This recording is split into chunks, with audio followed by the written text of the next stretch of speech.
up your engine, listening to her howl and roar. Metal under tension, begging you to touch and go. Highway to the danger zone. Right into the danger zone.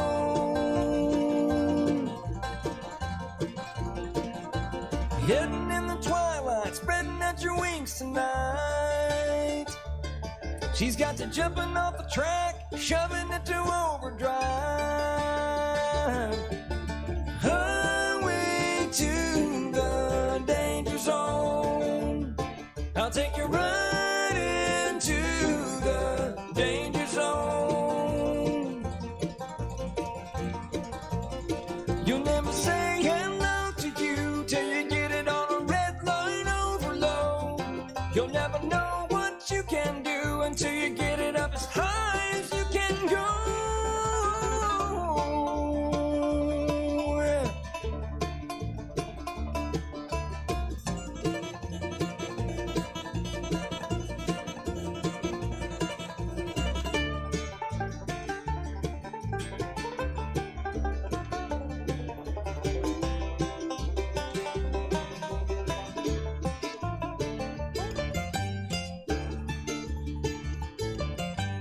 Out along the edge is always where I burn to be. The further from the edge, the hotter the intensity. Highway to the danger zone. I'll take you right into the danger zone. I'll take you right into the danger zone. Right into the danger zone.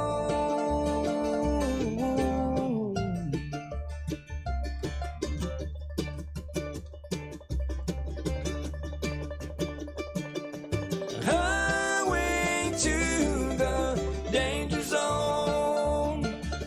Right into the danger zone. Highway to the danger zone. Right into the danger zone.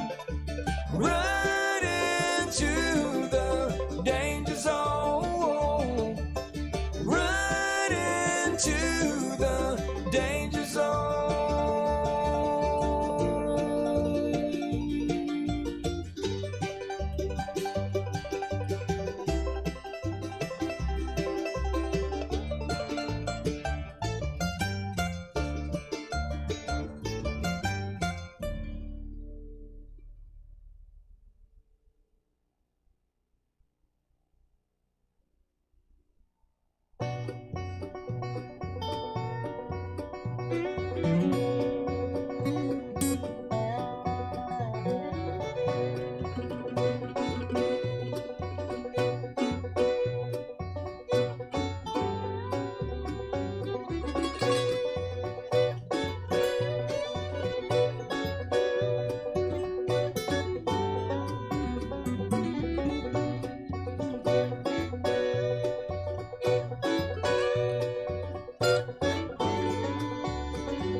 Rising up, back on the street.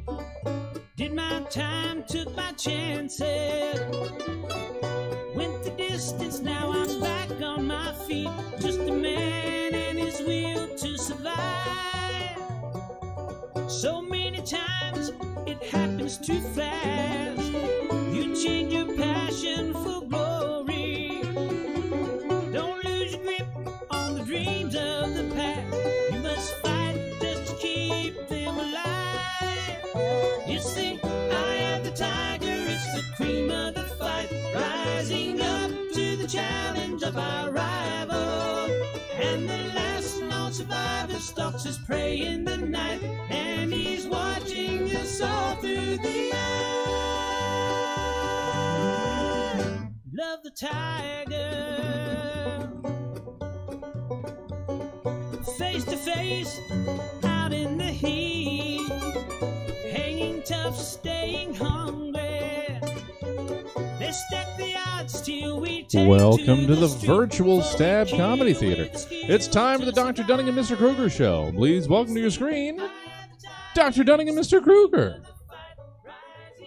Good evening, ladies and gentlemen, and welcome to episode number 12. Can you believe it?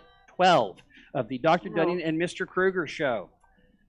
I am your host, one of your hosts. Forgive me. One of your hosts, Chad Bogart, a.k.a. Dr. Dunning. On your screen, you will also see my co-host, Mr. Kruger, Nicole Eichenberg, and our awesome guests for tonight's episode. Ladies and gentlemen, Heather Rogue, Melanie Ford. Everybody wave. Say hi. Hello. Hi. So with June being Pride Month, we wanted to do an LGBT focused episode. So we're going to talk about issues surrounding some of that stuff. We're going to talk about some fun stuff. We're trying to mix it up a little bit. It's probably going to lean more towards the serious side, so buckle up and get ready. But it's going to be a solid episode. Really looking forward to it. And for those of you who are wondering why we were giggling as we were coming on, I was just explaining to my wonderful group of friends here that I recently discovered I was misdiagnosed as a paranoid schizophrenic because the psychologist I'm talking to now told me there's no way I could be a paranoid schizophrenic because I'm too self-aware of the fact that people don't like me. I don't know if that's good or bad, but hey, cool. Apparently a little empathy goes a long way. I just want to. So I didn't know that about. So paranoid schizophrenics are not aware of how irritating. They're not aware of other people's interpretation of them or anything. They're very, I guess the way they're very in their own world. They don't realize that they're annoying or loud or bothersome or that they piss people off or. Because everyone else is robots. So, never mind. I might be ableist now. I don't understand. Or they're hiding needles in their keyboards. Take your pick. Yeah, I was just, I had to throw some jokes out because that's okay. I'll probably still do them anyway because, I just want to learn more. That's so crazy to me. Okay, yeah. There we go again. Mm-hmm. But yeah. Yeah, that was really good for me to find that out. So I mean, yeah. So what a hell of a way to kick off the show, huh? Nice. Congratulations. Just yeah. Well, that's the funny part of it is when I got my medical marijuana prescription, one of the questions they ask you is, "Are you a paranoid schizophrenic?" And it was like, no. Let me just lie on this medical application. That's but turns out I wasn't. So I feel better now. Kick it off with the intro for the show here real quick. The Dr. Dunning and Mr. Kruger show takes a shallow look into the Dunning-Kruger effect. The Dunning-Kruger effect is defined as a cognitive bias where people with low ability at a task overestimate their own abilities. This illusory superiority also leaves them with the inability to recognize their own shortcomings while failing to recognize the skills of others. In other words, they're not stupid, they just don't know any better. Or put simply, supreme confidence in their own ignorance. So let's talk about some examples of that, our Dunning-Kruger examples. Nicole, why don't you kick us off? Give me an example of the Dunning-Kruger effect in action. Well, for this month, I'm going to go with church people who argue that homosexuality and trans people are against God's will. I mean, I went to Catholic school. I grew up Catholic. I've seen people do some pretty hateful things in the name of religion. They're usually the most hateful, spiteful people who hate their spouses and all of that jazz. One of many reasons why I left the church, that and the child molestation, honestly. All solid reasons. Yeah, I'll go with that. Melanie, you got an example of Dunning-Kruger for me? I do, but it's not on theme. That's okay. Okay, cool. Yeah, no, I was thinking about it, and I've decided the entirety of being a teenager, thinking about like how much I would hear like a song by a band and then be like, not only is this my favorite band, this is my favorite genre of music, and it is my identity now. And I miss being that unironically enthusiastic about stuff, actually. So there's a beauty in the sadness of that. I really like it. That's teenagers are just little Dunning-Krugers. Just yeah, that's so awesome. Heather, you got an example of DK for me? Well, I do have an example. So the Dunning-Kruger effect is the bane of my existence. I just have to prelude this by explaining how this Dunning-Kruger haunts every moment of my life, basically. Like, it's so bad how the Dunning-Kruger effect is so bad when it comes to trans issues that, lo and behold, the host of a show about the Dunning-Kruger effect had in fact fallen for the Dunning-Kruger effect when it came to trans issues. That's how bad it is. That's my example is actually you, Chad, from our chat in the group chat.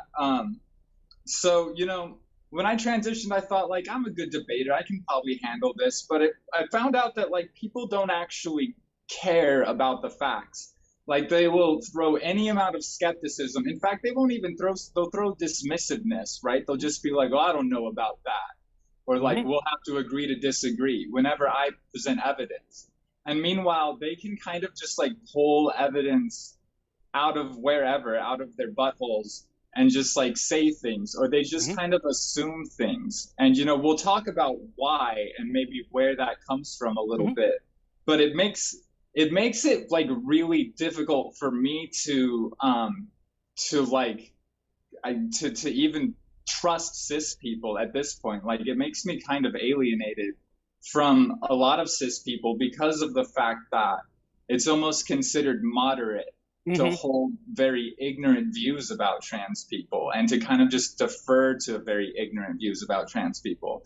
And not only are they might not be issues that are, you know, all that relevant to me personally. Like, I'm not an athlete, I don't play sports, but because, you know, they still end up threatening human rights in some way, it still ends up like feeling threatening to me, you know what I mean? And a lot of times that's because it hinges on the same logic that would put me in a men's prison for using a woman's toilet, you know what I mean? So at the end of the day, I feel like the moderate position ought to be that evidence should determine your opinion, and that you shouldn't take away someone's human rights unless you can prove it with evidence.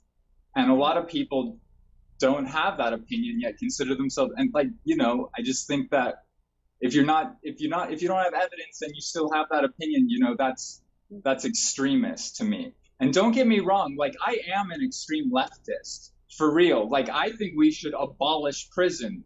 Like, what would we do with the murderers? I don't care. I'm an extremist, and you'll never catch me, Batman. But like, I think that, you know, like, if I could play Jesus advocate for a minute, I think that it's moderate at minimum to say anytime you take even a single human being's rights, you should prove why. That's my position. All right, that's all. No, that's exactly that's what you and I talked about over IM. It's what we talked about before the show, and it's the reason I came up with the idea for the show and then pitched to Nicole to see if she wanted to help me with it. You know, what was that, 2-3 years ago that we started this little idea, and that was the whole purpose of the show, was to attack ignorance, and every once in a great while, I hit myself. This like this, I think this is at least the second time something's come up on the show where I had to step back and go, well, wait a minute, this isn't what I thought.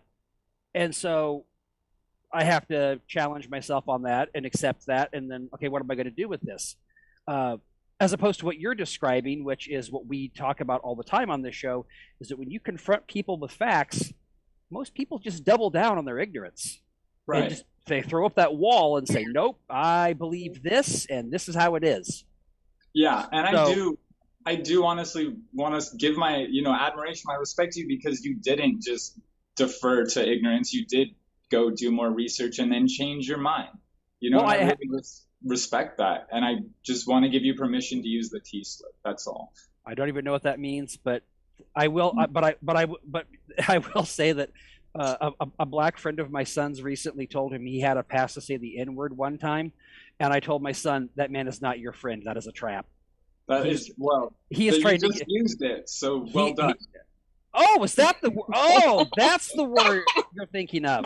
I just stumbled into your joke. That is very good. You laid that out very nicely, and I didn't even use it in context. I didn't even know if I laid that out on purpose or if it just happened.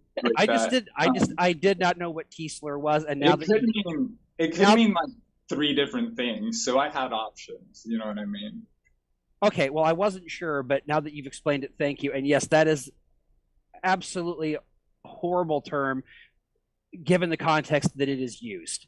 That one does bother me. So I promise you, if I do use that word again, it will be in the context of which I just used it. Okay, but you have my permission. I don't mind. I appreciate that, but I really don't want to be that guy. I got yelled at when I first started doing comedy. I did a joke about my dad. This is true. My dad always thought I was gay when I was younger, and he would always call me the F slur. And I didn't realize I wasn't supposed to use that. So imitating my dad, I said it, and people were like, "You probably shouldn't." I'm like, "Well, why?" And at that time, I didn't understand. I do now.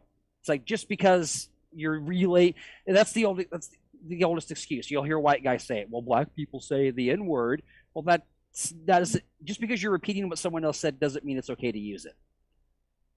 That's the bottom line. That's my stance with that. Good call.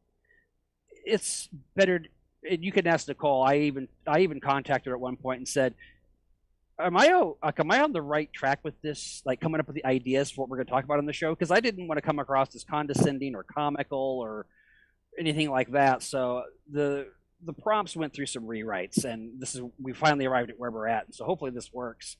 But real quick, something that was not in the notes, and I'm going to throw it out real fast because I got to hear these responses. We're going to do what I'm calling the Stonewall Challenge. If you had a brick and you could throw it at anybody with no repercussions, Melanie, who would you throw a brick at? Oh, you get one shot. You get one shot. Yeah, Helen Joyce. Okay, who's that? I don't recognize that name.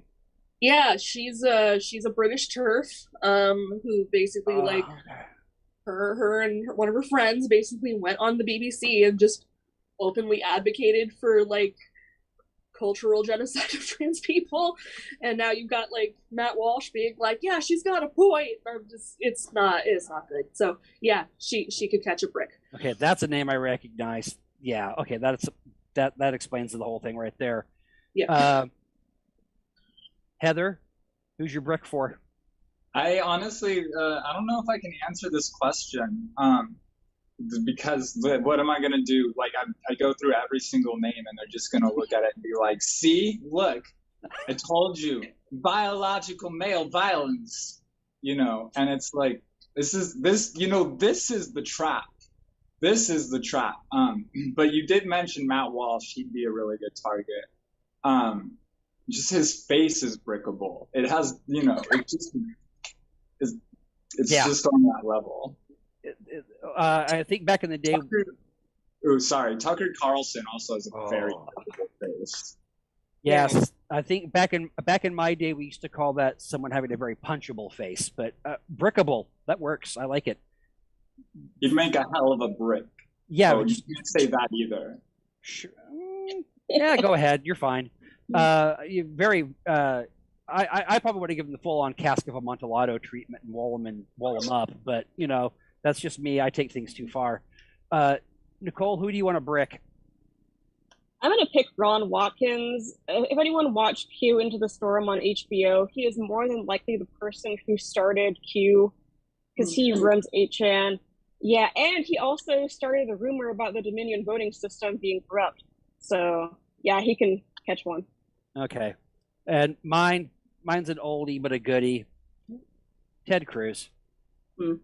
I can't think of anybody who, I would rather shower with concrete. Ooh, Ron DeSantis. Ooh, that's a good one. Mitch McConnell. Also, There's the lots of Florida brickable people. The who? Wait, is Ron DeSantis Florida? Who's Texas? Is that Abbott? Texas is Abbott. Yeah. Yeah, honestly, these people are just like the tip. Like they're just like the top of, and like a lot of this legislation going through is like being overturned by governors because they're recognizing that it's like against like 2 people in the entire state, that are being targeted by it. And so they'll overturn it, and then like this veto will get overridden by a 2 to 3 majority because these states are so just gerrymandered. Oh yeah, the congressional districts, especially and I think Texas is one of the worst, if I'm not mistaken. Yeah. There was a meme I saw a while back. It was it said, "Who's that Pokemon?" And it was Onyx, which is a big rock worm. And it's like, no, it's Texas's 2nd district, and it's like it literally goes in like a circle, like it just goes around something else and comes up like who decides a district that way? Somebody who's trying to. Yeah, well, it's Texas. We don't need.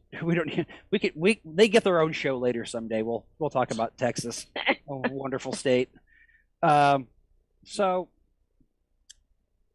in segment 2, this is unfortunately one of the ones where I didn't get any feedback, but that's okay. We're going to go after this. Segment 2, what else you got? So ammosexuals have a lot of issues with anything that impacts their ability to own their favorite toys. But they had no issue jumping on the story that the shooter was trans or an illegal alien, even though both were debunked multiple times over. So let's talk about this and some other classic examples of every conservative person's favorite game. Let's throw LGBT under the bus. So we're going to kick off with Heather on this one. Heather, give me an example of where conservative people literally just as soon as something happens, they just point at LGBT as a whole and say it's their fault. Well, this is an issue where I'd actually like to bring up not just conservatives, but again, moderates, because I know where the conservatives stand. And I'm pretty sure everyone else does know where I think the conservatives stand. I really don't care. I'm trying to get along with the moderates. So what do you think about the BBC? Are you a big fan? Are you talking about the news or just like their general broadcasting? Because I don't use them as a news service. Okay, so do you consider them like more conservative or more moderate? That's a good question. Off the top of my head, I would say I would consider them more moderate. But right. I think a lot of people would, and I think a lot of moderates would consider them to be a credible source. In fact, I think a lot of liberals might even consider them to be a credible source.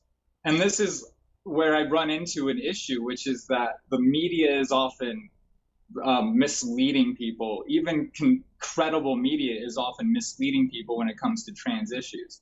And I want to illustrate how bad this is with a story that they once released. The story was originally titled "We're Pressured into Sex by Some Trans Women," and that was quotes by this lesbian hate group called "Get the L Out." And this article is, it's full of like misconceptions, and I mean, off the bat, it's poor framing, right? Because it's like you wouldn't say that about any other demographic, right? Like we're being pressured into sex by some lesbians. You wouldn't say that, but it gets worse than that, because in the article, they claim no transgender people were willing to comment.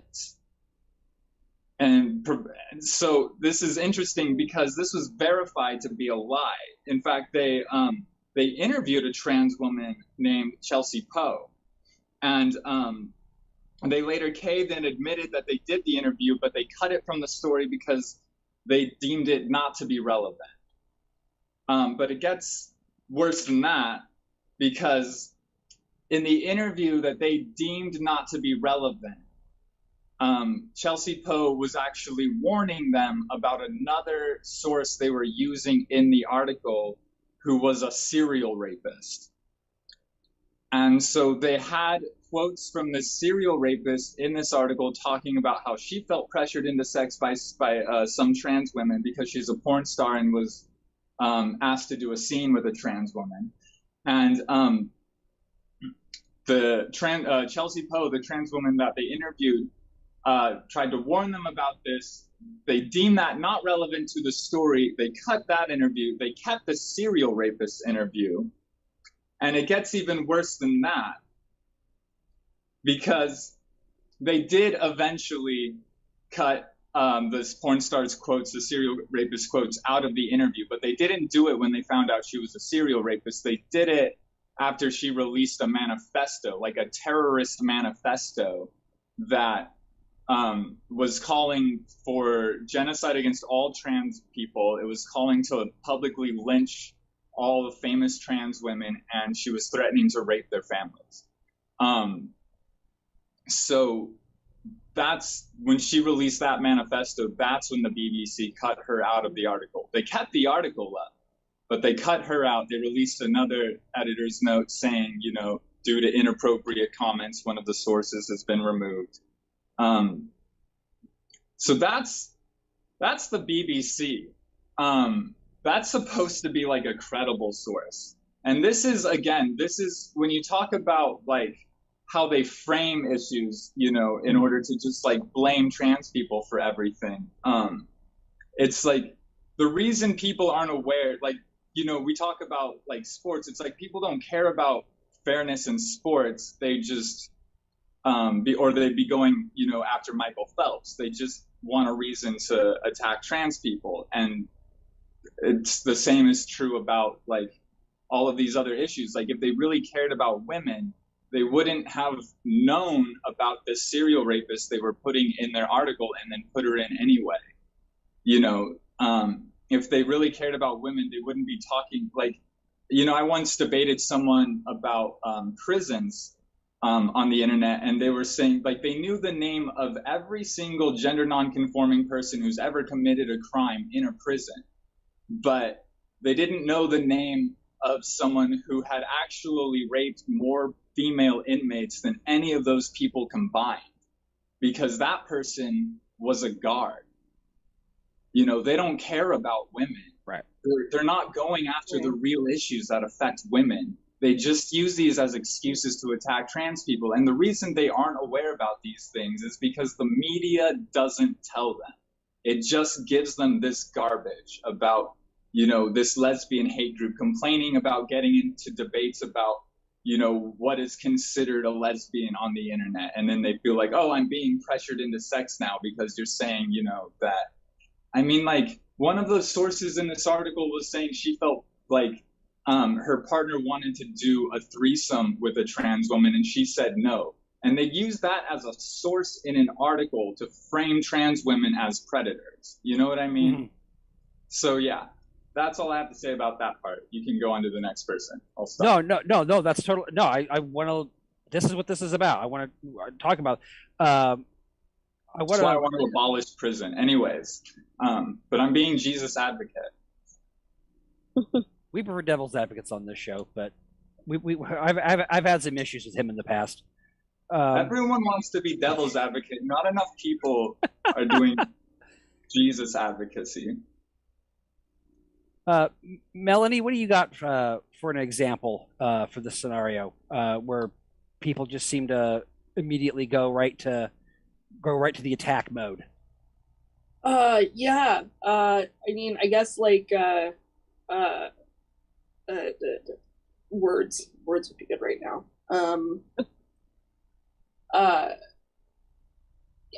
I guess like this idea that like queer people are groomers, and that like they're like going after kids and they want to like just sexualize and diddle the children and all that stuff. Like basically like feels like a lot of projection. Yeah. I mean, when Matt Gaetz does it. Just gonna say it. I mean, oh god. Mm. Like, yeah, definitely the amount of children that have been molested at drag shows is less than the amount of children that have been molested in churches. So, like, or at soccer camp, or at basketball camp, or at swim camp, or at daycare, or I mean, I don't want to dismiss anything, but let's face it, there's lots of places where kids aren't safe. Right. And to just say that it's, you know, that was always the argument with the bathroom thing. It's like, well, these people are going to go in the bathrooms and do the. It's like, no, they're not. There's no evidence. There's nothing. That was just, you know, this is what I think. This is what's going to happen. So no. Right.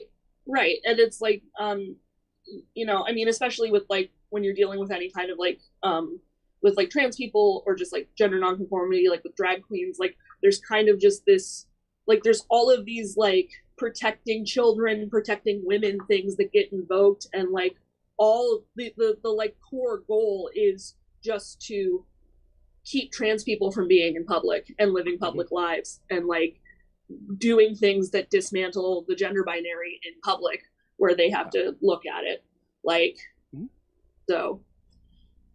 No, that's I very much agree with that, and that really it always, and we're going to talk about that some more with a couple of the other topics here in a little bit, but it always seems to go back to that, you know, that bottom line. They don't like person X, they don't like person Y, whatever, and this is how I can disguise it,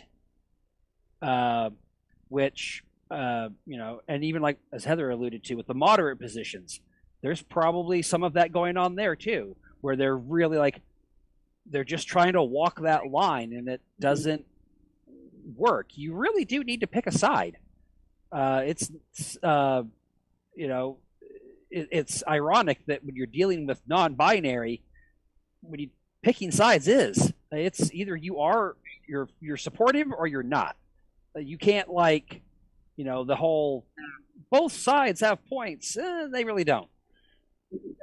I think we've clearly established that.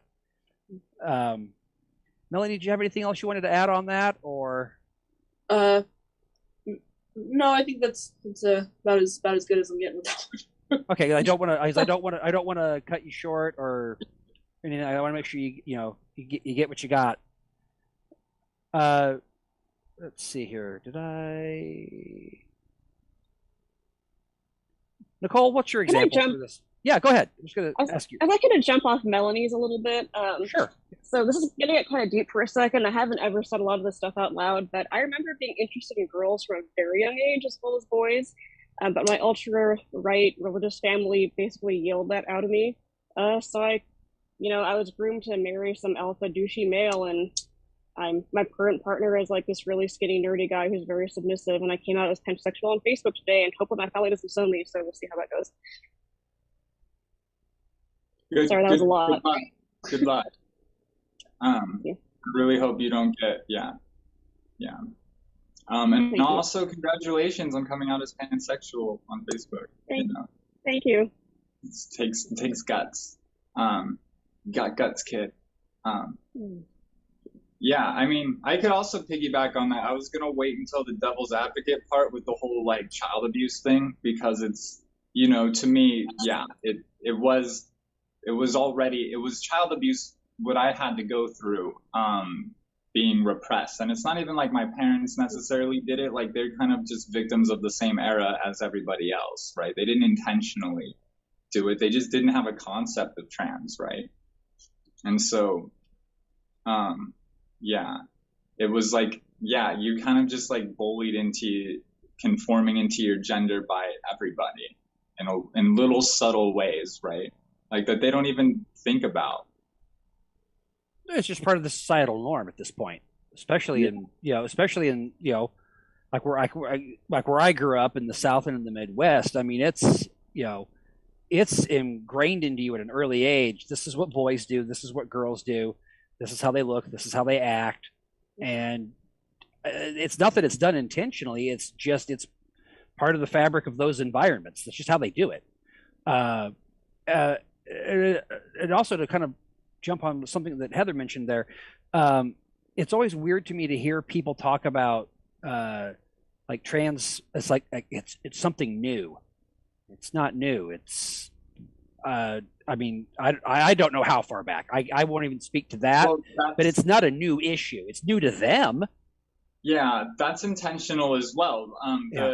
The University of Sexology in Berlin was like burned down by the Nazis, and this is where the first transgender surgery was performed. Transgender surgeries actually predate heart surgeries. People don't necessarily realize that, but yeah. And then, I mean, that's just like, so that's, you know, when we were suppressed by like, I mean, you know, so we were also suppressed by Christianity, right? But like before Christianity, yeah, there was, you know, 3 to 5 genders in most of the societies on Earth, and that changed when Christians kind of came and colonized everything. That's what happened with the natives here in the U.S. I mean, I think it was they had. I did get the article. I think it was 5. It depends. It depends on which culture you're talking about. Okay. You know, it varies.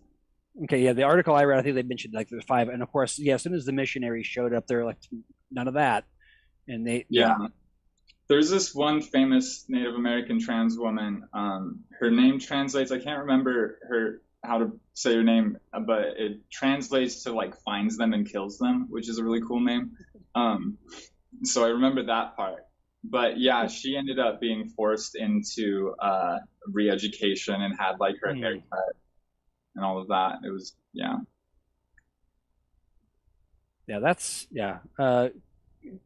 Christianity's got a lot of splaining to do. They got a lot of let me see real quick. Does anybody else have anything before we jump on to segment 3, Devil's Advocate? Okay, just double checking. So segment 3, Devil's Advocate. So gonna have a little fun with this one here. As the embodiment of the enemy, a straight white male who used to go to church, I'll play devil's advocate for this segment. I'll take some conservative tropes, throw them out to you guys, and then the 3 of you can just tear them apart while I half-ass attempt backpedaling defenses for some of these stances. And we're going to start off with the trans athlete topic that we've already kind of talked about it a little bit. But I want to really kind of get into this. Heather, why don't you kick us off here on this part, and we'll talk about this a little bit and get into a little more detail. We've already touched on it, obviously, but let's explore it a little more. Well, I am not an athlete, and I am not an endocrinologist either. And I am not anything except someone who's just been forced to kind of like defend my existence on every possible outlet. So it's like I guess I'll start by saying that this is the issue that kind of divides me from a lot of cis people I know personally, a lot of comedians that I have to work with, because they all kind of see, a lot of them kind of fall into the area of thinking that it's unfair.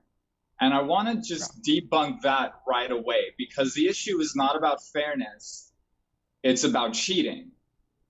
If it were about fairness, I mean, professional sports is essentially comparing different levels of biological unfairness between people when you think about it, because at that level you're all doing the work. So it's just how much of a genetic weirdo are you that you can excel above everybody else. And if you look it up, Michael Phelps actually has 7 biological differences that set him apart from the average person and enables him to succeed. And there's tons of other, Usain Bolt has genetic advantages as well. Now, they're not punished for it, they're celebrated for it. But trans women, and not just trans women, but cisgender women who happen to have, testosterone that's naturally higher than what is allowed. Castor Simonaya. They're targeted, and the reason that they're targeted is because people say that it's unfair, but really what they're saying is that that they think that like, I mean, the differences between a male athlete and a female athlete do exist, right? I think there's somewhere between a 20-25% difference across, and like that really ranges heavily between sports, but there are physical differences. But people don't realize that after a year of hormones, those advantages go away, and the athletes fall into like what their female ranges would be, generally speaking. And people don't realize that because, like, for one thing, the trans female athletes still kind of like maintain the same frame, the same bone frame. And so it makes it, look like they still have like a wide frame. But on hormone therapy, your muscles are going to end up more, your muscle fibers are going to end up more spread out. And so it's still, it still ends up being like, a trans female athlete and a cis female athlete are different from each other. And we can kind of compare those differences. And in some ways, that's going to land advantages to trans women. And in some ways, it's going to land advantages to cis women. Like in volleyball, a trans woman might have a better spike because of her frame, but she'll have worse back gain because she doesn't have the tight enough muscle fibers to be able to pivot that ball up.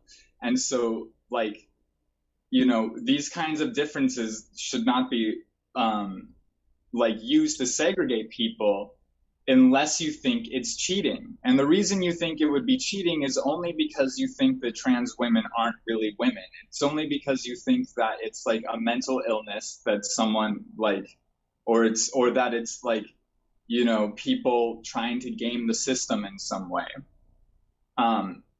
Because if you actually believe trans women are women, then you recognize that like that's a woman's body. And even if she's not on hormones, it's probably not her choice, right? Like she probably wants to transition, or, she might be in high school and is like waiting for the opportunity to, right? But, even in those rare cases, it's like you still look back at those stories later and they do end up on hormones eventually, right? Like the cheating thing doesn't happen. And if it did happen, we could figure out a way to deal with it. But it's like it's so absurd to me to think someone would socially and legally transition, and then like one guy told me that people could dope hormones and like fake it just to pass the hormone tests, and then go back on testosterone. And it's just like the absurdity, like that's the Dunning-Kruger effect in action, right? It's like you hear a story of someone like I don't know who fed him this, but it's like, go please legally transition, do all of the other necessary steps like that you need to do in order to win at sports. Like, why would you live every day of your life as a woman just to win at sports? Like, obviously I do this because it's who I am. What would you like, it doesn't make any sense. It becomes so absurd. Anyways, sorry. I want to speak to that real quick. I think I don't know the person you're referring to, but I've seen something similar. Now, I do know that male athletes who are on steroids, when they cycle off, they take estrogen for 30 days to try to reset their levels. And that's actually one of the Manny Ramirez, when he was with the Dodgers, when he failed his third drug test, because his estrogen level was so high, that's how they caught him. They're like, wait a minute, how could it be this high? And it's because they caught him when he was cycling off to try to. So that might be where that came from. But I'm so glad you brought it up. We still don't have this magical male athlete who couldn't get it done in male athletics and transitioned so he could compete. Because that's the horror story that everybody wants to present, and it's never happened. There's no evidence of that. And so I knew that before I dug in and looked into it. I already knew that was true because that'd be all over the news. I mean, everybody would be talking about that. And they tried to make Leah Thomas out to be that person, but she's not breaking records or destroying the field. She's just doing really good. Yeah, she won one race, but generally speaking, her ranges have fallen about the same gap that is between male and female range, like swim times. So she's good, obviously. I mean, she's an NCAA swimmer. I mean, amazing athlete. I mean, I would be in awe of that ability. But the bottom line is, this is not somebody who transitioned to be more competitive. They transitioned because this is who they are. Right, and they happen to be an athlete, just like I'm a comedian. Exactly. And I think, and I think in my note. So the Castor Semenya story, you said something that really got my attention there. No one says anything about these other genetic advantages that male athletes have. Well, Castor Semenya, who is a biological female, has an insanely high testosterone level for a woman, but it's natural. She just has it. There's no reason that it's not doping, she's not taking anything, but they're making her take hormone treatments and estrogen to lower his testosterone level. And I'm like, well, gee, I wonder why. Why are we doing it with this woman and making her come down to the competition, but we're not making no one's telling Usain Bolt to wear work boots or telling Michael Phelps to wear ankle weights when he swims. No one's there's like, oh, these guys are just great. That's all there is to it. But Castor Semenya has to play back to the pack. And you know what's interesting about that too is that there's not a substantial link between testosterone and estrogen and competition, in track anyways. There's strong links if you're doping testosterone, but when it comes to naturally produced testosterone, there's not strong links. Like there's lots of women who have naturally higher testosterone than lots of men out there. And there's lots of different ranges when you look at the natural testosterone levels of athletes that don't correspond to their abilities. It's only when they start doping and adding more testosterone to their system that they start to see these advantages. I hate to say this, but also in the Castor Semenya issue, she's also black. And I can't help but think that might not also contribute to it. And that's also another thing, because you brought up that Connecticut story about those two black trans black track runners. And the 4 women who were charging them were all non-black, right? The 4 women who were trying to overturn the trans athlete law in Connecticut were all non-black. And none of the black track athletes cared because they were all beating on the other 6 times they raced, right? Yeah. With the exception of the Leah Thomas story, almost every story I find where people are complaining about a trans woman having an athletic advantage, she's either black or Hispanic. So I think there might be a little something more to it than just the trans issue, which doesn't make it better, or obviously, I think it makes it worse. But again, it's that whole, I have to find a way to not like this, but then justify it somehow to make themselves feel better. And I think that's what we're seeing a lot of. Melanie, if you got something, go ahead. I do. I mean, there's basically to use my expensive college education for all 6 seconds that it's worth. There's kind of this idea in queer and ethnic studies is basically this idea that the concept of racial categories and the concept of gender categories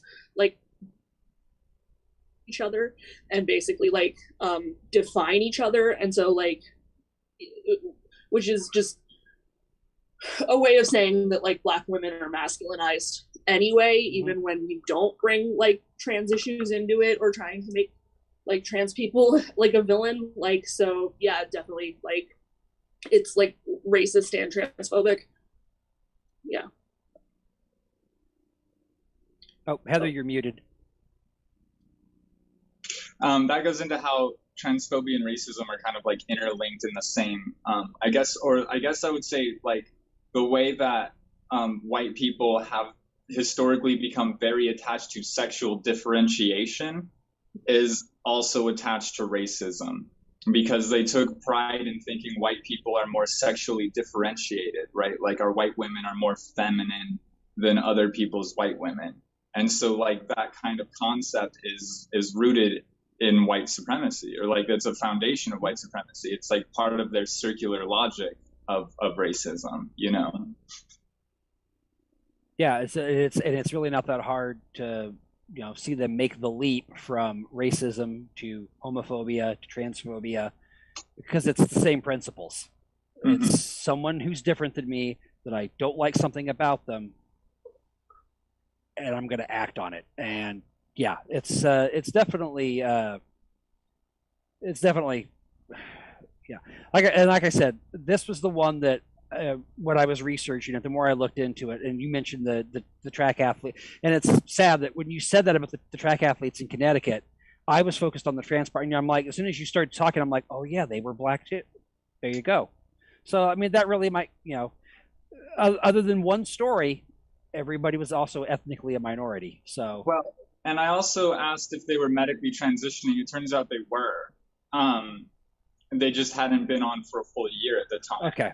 But they were on hormones, and they were in high school, you know, and like they were required to take track by their moms. Like they didn't, like, you know, they had to take a sport, and yeah, so it was that or band, right? Hey, sorry. So there's that, and then you mentioned Fallon Fox, which gets brought up a lot because Joe Rogan uses her to say, and you know, it's like it is like the hardest debate to make, right? Is like fighting sports, because you know it's obviously like, yeah, it's I mean, I don't, right, like you can obviously, like I don't think I need to explain why, but it's like the easiest case for Joe Rogan to make for like why a biological, like why a trans woman should be, you know, segregated, because it's like, you know, that's, yeah, especially when they are able to release stories about Fallon Fox's opponent getting like a fighting injury.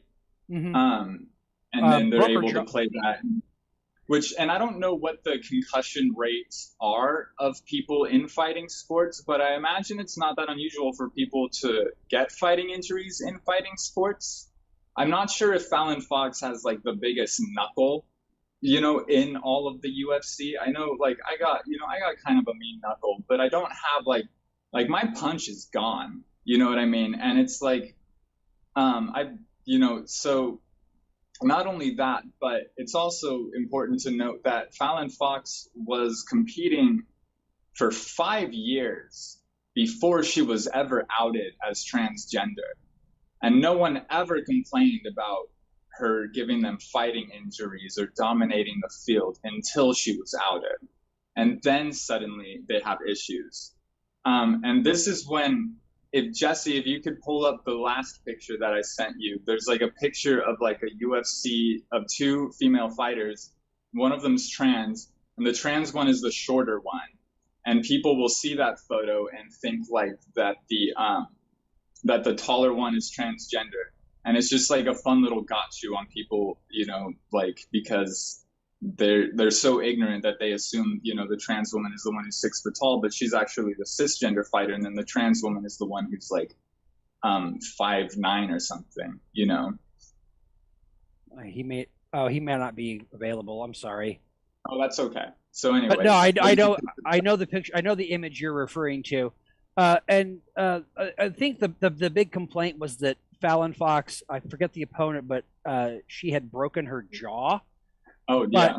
But again, it's a sport where you're punching and kicking each other in the face. I'm curious if I'm curious what the rates are of that level of fighting injury across the field. You know what I mean? Because that story is able to like create a sensational it's like a sensational story of a trans woman breaking a cis woman's jaw in a fighting sport. But is it the only time that it's ever happened, right? Is that like really unusual? No, it's You know? it's fairly common for I don't know how much of an MMA fan anyone here is besides me, but it's extremely common for people to get their shoulders dislocated, elbow ligaments torn, elbows broken, break wrist. I've seen a guy kick another guy in the shin, and when he did it, he broke his own leg. I mean, but is that also true about cis women fighting each other? Yeah. Yeah, so that's what I'm asking, right? Like, on both sides. Because when you grab a hold of someone's arm and torque it, you're gonna tear something. Yeah, that's why you see him tap. Like, it's not like you watch wrestling, which is fake and scripted and all that great stuff, and they'll wince and whine for 20 seconds and then finally tap out.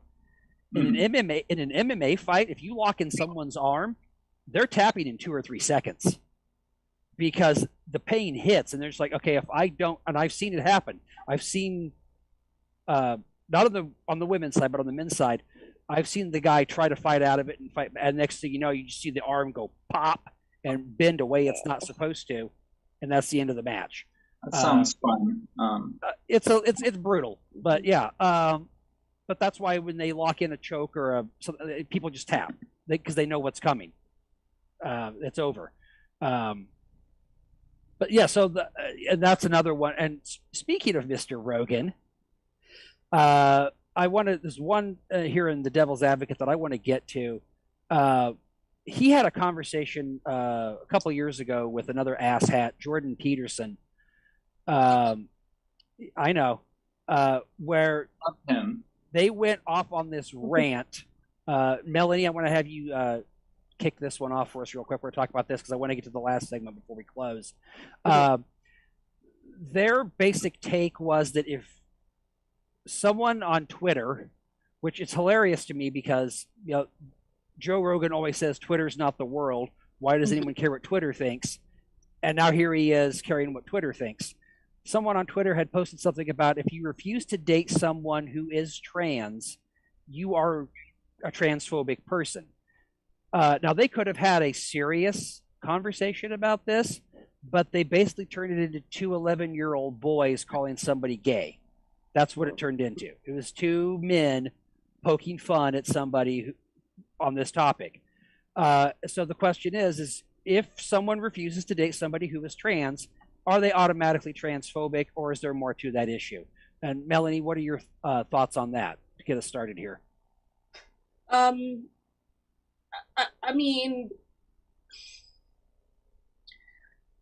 sorry, I'm trying to figure out where to start.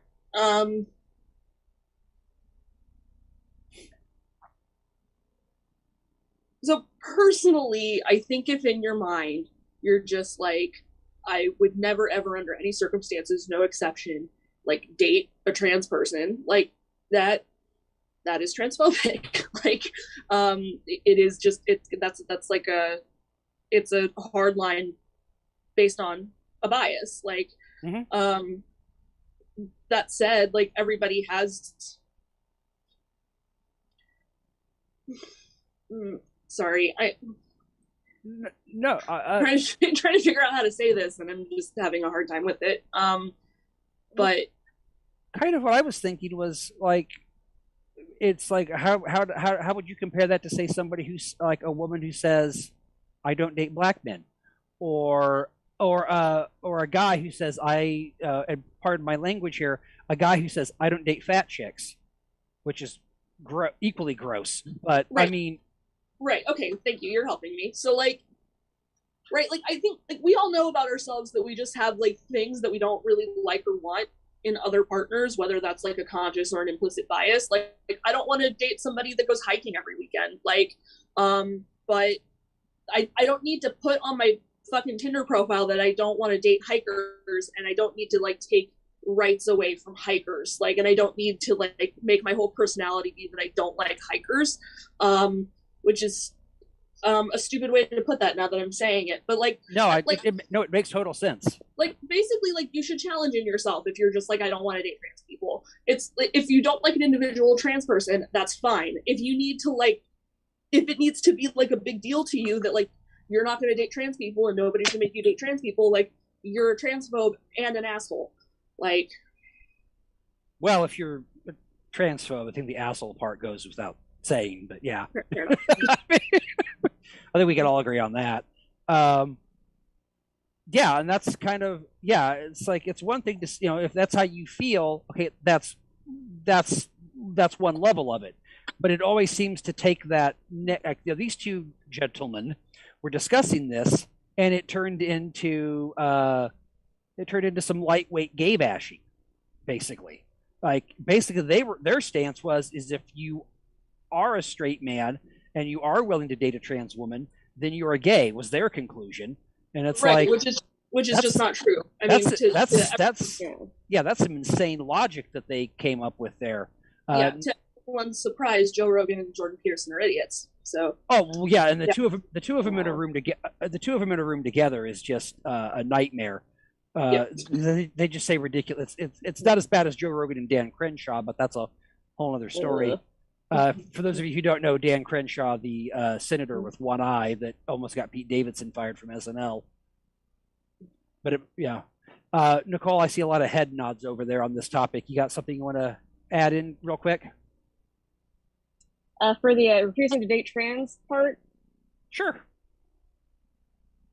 I actually, can I add something? I know we had a question about trans children and transitioning. Can I expand a little on that? Sure, we can talk about that. It'll be short. So the AMA has guidelines for this. People act like we're going to be just like cutting off 5-year-olds' genitals like willy-nilly with a machete. You know, it's like they go through lots of this for this. There are doctors who are trained in this. If anyone is looking for one, I work for UC Davis Health, and Molly Davis in Rancho Cordova specializes in medicine for this. Where else was I? And UC Davis. Yeah, UC Davis also does gender reassignment surgery if anyone is interested for that. Okay. And that's kind of what I assumed. And that was why I listed it as one of the possible topics, because it's again. Oh yeah, go ahead. Talk about that as well. Sure. Yeah, go ahead. Yeah, but eventually. But Nicole, you were going to say something, or were you?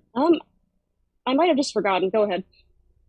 Well, I mean, I just, I guess, but just to finish the, is it transphobic to refuse to date trans people? Kind of like Melanie said, they said that, like, yeah, you can always refuse to date an individual person because of whatever features you want, right? Like, you know, if they don't have the genitals you want and you're not comfortable with that, that's fine.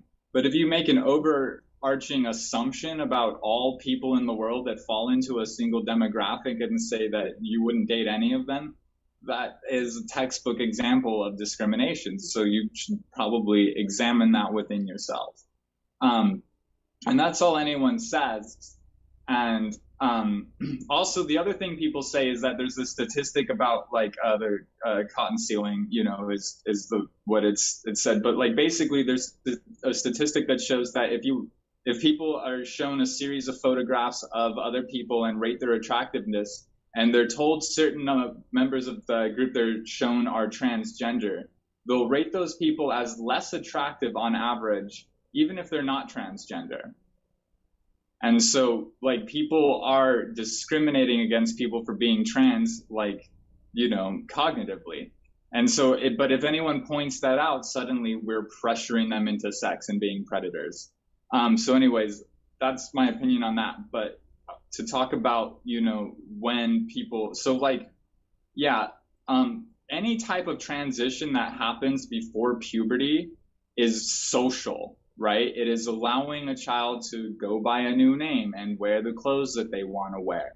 And it's the type of thing that would have actually saved me from needing therapy as an adult to deal with my repressed gender shit. You know what I mean? So it's like the actual act of preventing trauma and abuse is being labeled as abuse. And then, you know, a lot of people say that nothing should happen at all before 18, but that would, like, you know, you have to realize, like, I'm not actually supposed to sound like this, you know, like, I'm not supposed to look like this. Like, this is, for me personally, I'm not trying to say anyone else's trans journey needs to be a certain way, but for me personally, that's how I feel about me, which is like transitioning later in life has forced me to put in a lot more effort and spend a lot more money in order to, live in society and be comfortable. And so when people say that, like, just in case someone regrets it, they need to wait until they're 18 before they can begin, puberty blockers, and that they should be forced to go through, like even puberty blockers, right? And then forced to go through, like male puberty for me, or like female puberty for an AFAB person, which is assigned female at birth, right? To say that like that person should be forced to do that first in case they regret their decision later is to say that it is better to sacrifice the happiness of like 99 trans people, or to make their life a struggle to do, to mutilate their bodies, as the conspiracy theorists will call it. It is better to do that to 99 trans people than in case one cis person accidentally does it. You know what I mean? Because when they talk about regret, I mean, I think there's a regret rate of 1%, right? Or there's a detrans rate of 1% for trans people. And even that rate is cut in half down the road, because half of those people end up retransitioning. And so you're talking about half of 1% of people who regret transitioning, and you're willing to sacrifice the quality of life for however many the rest of those people who, maybe a certain number of them would be happy with both puberties or whatever, or just with the, but like by and large, the majority of trans people say, I wish I could have transitioned when I was a teenager, right? Like that's most of what we're saying. And that's, something that would have saved me. And the fact that people call it abuse now to do that, they don't just call it abuse, but they're actually in 3 states now, they're actually taking children from their homes and separating them from their parents and putting them in foster care because their parents are doing to them what would have helped me. It's horrifying to think about. These kids are being subjected to that alone, separated from your parents, being put in the foster care system, dramatically increases their chances of actually being abused now. You know what I mean? Like the rate of kids who get abused in the foster care system is dramatic. And some of those kids are going to be procured into child sex slavery through these fucking foster care systems, because like the Epstein thing is real. You know what I mean? The Franklin Credit Union scandal is a real thing where they actually procured sex slaves from the foster care system. So there's something wrong with your audio. Oh, okay. It's because the government is fucking it up because I'm talking about the truth now. No, I'm the paranoid schizophrenic. Remember, you stay on target. You stay on task. Where did you lose me? Oh God, I forgot I was playing Jesus Advocate. I shouldn't be talking about. Melanie, I keep seeing your. I know it's. Heather's got so much information; it's hard to jump in. But Melanie, yeah. I can see your reaction. I know you would have got. We're getting low on time here. We're probably going to have to skip segment 4. I apologize, but we'll see what we can do. But Melanie, real quick, I know you got something you want to say.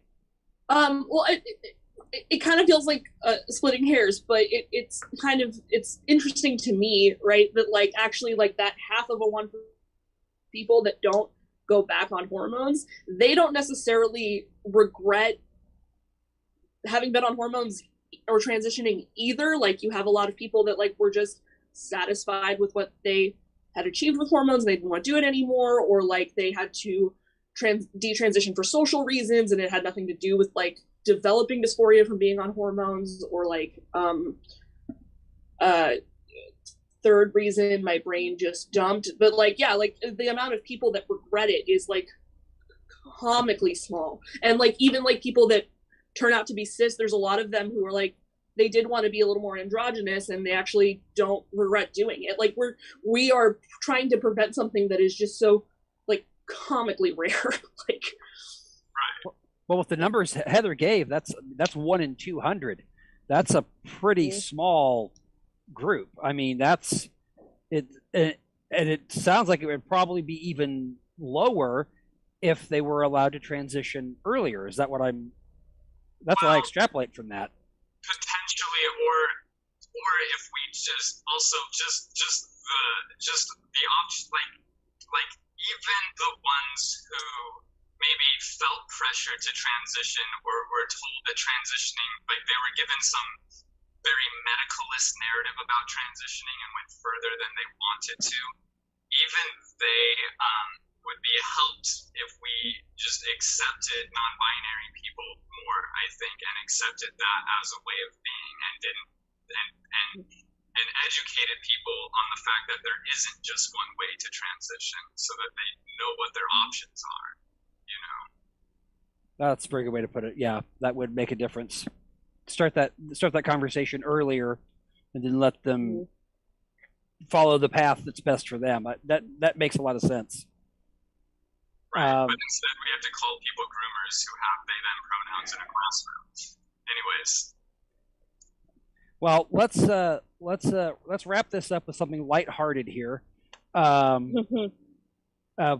lighthearted in comparison to what we've been talking about. It's some heavy stuff, but it's been really good. Heather, Melanie, thank you so much for being here tonight. It was really great to hear the two of you talk about this stuff. So segment 4, at the movies, and we're going to talk about representation.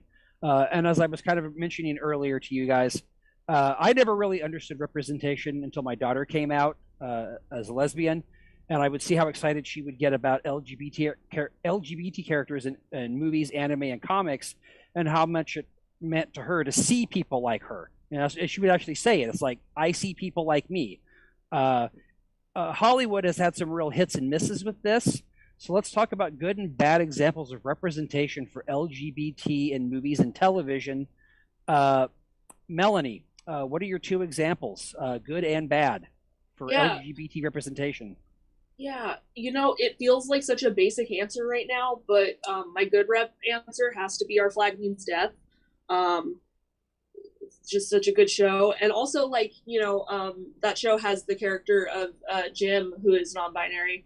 And basically, like, there's like a little bit of contention about their identity, but then like it's a 5-minute fight, and then everybody just adapts to their pronouns, including like their aunt, who is a fucking nun.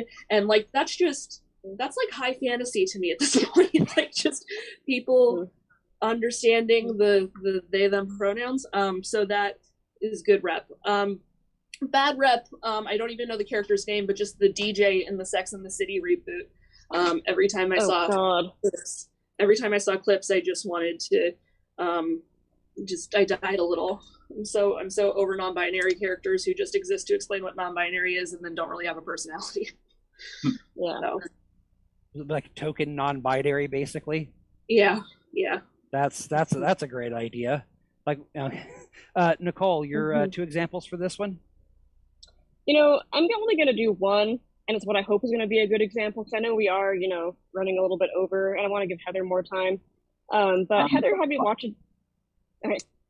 watched a documentary called Disclosure, which I learned so much from that I didn't realize I would, including one of the things that trans people almost always play trans people. It's like, why can't they play a cis person or a non-binary person, or, you know, like, I'm going to do an example of the upcoming Hellraiser movie. Jamie Clayton is going to be Pinhead, which is amazing. And there's no reason for Pinhead to be gendered. There's no reason to discuss her being trans. And I really hope they do it that way and they just don't address it. Let her just play this demon character. Yeah, it makes sense. I don't think gender comes into play when you're talking about demons. Yeah. Well, some of the guys I played D&D with in the 80s would disagree, but I don't want to get into that right now. That's disturbing. You think furries are bad? These guys, anyway. Oh God. Heather, your representation examples. I didn't think Hollywood. too hard on this one. Like, I also really I like Disclosure. I think that it's a good documentary, and then it also illustrates all of the bad examples. So one of the bad examples I'm going to give is considered a good example, but if you watch Disclosure, you'll notice. So this is Dog Day Afternoon, and the reason that I say it's a bad example is because of the fact that they portrayed the trans woman as a dude in a bath towel or like a bathrobe, who just like that was his trans thing, was a bathrobe and sandals. And if you actually look at photos of the historical figure that he's based upon, that she's based upon, I'm even misgendering her, which is honestly kind of rude because there's like lots of non-binary people who don't transition and maybe they do want to wear a bathrobe sometimes, and that's fine by them. But it is historically inaccurate because the trans woman that she's based upon looked like a woman and like, you know, like looked like a very beautiful woman, to be honest. And so like the fact that they still, even in this movie that's considered good representation, felt it necessary to change that character and make her look more like a man is, I think, just an example. It's hidden everywhere. That's my whole pitch. See, it's like you think it's actually good, but no, it's bad. See, that's funny because I actually had Dog Day Afternoon listed as my good example, but I was going to point out that's a good take, first of all, because really now that I think about it, they did kind of reduce the role to Chris Sarandon in a bathrobe. You're right. With a little bit of the hysterics thrown in for dramatic effect. But there's also another thing that I think people gloss over, and that is like the reason it was held up as a good example is because of the relationship between Al Pacino's character and Sarandon's character, where he's robbing the bank to get the money for the sex change operation. But there's that, but his sidekick, it happens very quickly when they're on the phone with the cops talking about it and they're telling the story, and Al Pacino's partner who's helping him rob the bank goes, "Fuck, I don't want people thinking I'm gay." And it's like, what does that have to do with anything? I mean, granted, that's probably how a lot of straight white men would react in that situation, but it was just kind of odd. Like, he's friends with him, he knows this person, he knows what's going on. That's probably not how he would react. Like, he knows what he's gotten himself into helping his friend rob this bank. Even though that's held up as a good example, that's another issue with it on top of what you've already pointed out. And I'm going to close the show with the worst, what is in my opinion, the worst example of trans representation in the history of movies, Sleepaway Camp, where it's revealed, you know, everyone's seen, if you haven't seen Sleepaway Camp, spoiler alert, I'm going to ruin it for you right here. As the killer is confronted at the end, they turn around, and the whole time they thought the killer was a woman, and she has a penis. So basically, you just nailed every negative trans stereotype imaginable in one character by making this person a psychopath, a killer, all these things. And it's just, you know, I guess it was meant for comedic relief or a shock or whatever. But it's kind of like the sex scene in Revenge of the Nerds. The older it gets, the worse it gets. By the way, it's not a sex scene, it's a rape scene, let's be honest. But that's always been my take on Sleepaway Camp, is the further we get from it, the worse it looks. Yeah, I can't watch anything earlier than 2005, to be honest with you. I could see that. Yeah. So real quick before we wrap it up and send everybody home, Heather, social media accounts and upcoming places where people can see you perform. Oh gosh. Well, my Instagram is at heather.rogue, R-O-G-U-E, like the X-Men. And then you can see me perform all over the place because I'm at lots of places. I haven't looked at my calendar. I'll be at Stab pretty soon, headlining for like a 30-minute show. That'll be fun. That's awesome. Coming up. So look for that. And there's other stuff. You know, I also have Social Justice Court. That's on June 17th. You can always come third Fridays to Social Justice Court. It's the pettiest courtroom show in the world. Awesome. And that's it. Awesome. Melanie, social media where people can find you and any upcoming performances of any kind? Yeah, I am at Oops, a Non-Binary on TikTok, Instagram, and now Twitter. Shout out to Milk, because that was their idea, that username, and it's a good one. I have Friend Fiction on Saturday at 7. That is my monthly show on second Saturdays, where I get comedians to write fan fiction about each other. And then Nicole is going to write about Jesse and Julian Jeffries.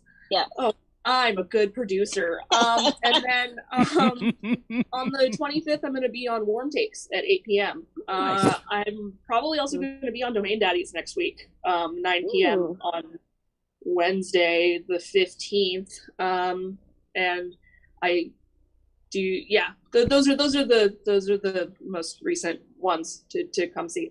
So awesome.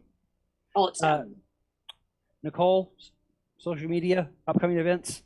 So my social media sign fell off the wall and scared the shit out of me in the middle of the night. At Nicole is just okay is most of my, actually all of my social medias. Check it out there. I co-host 3 shows at Stab. Chad, what you got going up? Other than this, absolutely nothing. I am pretty much, I won't say I'm retired from doing stand-up at this point, but with all the poker I'm playing right now, I don't really have time. Someone's got to grind 4 tables at 1-2 no limit. Might as well be me. California's going to do the right thing and pass that bill in November, and we're going to open up legal gambling, and I'm going to wreck everybody. So get ready for it. There, that's what I got coming up. Once again, I want to thank our awesome guests, Melanie Ford, Heather Rogue. I want to thank my co-host, Nicole Eichenberg, for hanging out tonight. I want to thank everybody who tuned in to watch this. Had a great time, learned a lot, appreciate it. And with that, we will bid everybody good night. Thank you for coming. Bye. Thanks for joining us, everybody. That's what we have for tonight. Join us tomorrow, 4 p.m. Inside the Box, 8 p.m.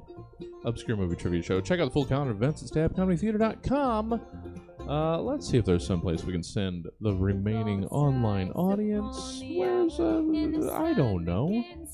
How about, you know what? They came and saw us recently. Let's send you over to Riff Tracks. Have a good night, everybody. Hope to see you tomorrow at 4.